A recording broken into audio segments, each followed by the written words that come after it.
Mining అలాగే pollution శాఖలకు చెందిన రికార్డులు ధ్వంసమయ్యాయి. యనమల కుదురు కట్ట మీద రోడ్డు వెంట రికార్డులు తగలపెట్టారు సిబ్బంది. మంటలను చూసి వారిని ప్రశ్నించారు స్థానికులు. వెంటనే వచ్చిన కారులో పరారయ్యారు సిబ్బంది. మైనింగ్ పొల్యూషన్ శాఖకు చెందిన అనేక పత్రాలు, హార్డ్ డిస్క్ అలాగే క్యాసెట్లు దగ్ధమయ్యాయి. Pollution control board chairman Sameer Sharma ఆదేశాలతో పత్రాలు దగ్ధం చేశామని చెప్పారు. డ్రైవర్ పోలీసులు అదుపులో డ్రైవర్ నాగరాజు ఉన్నారు.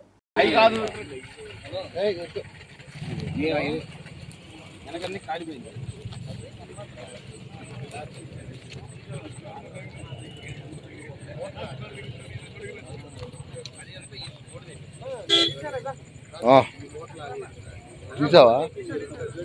ఓకే.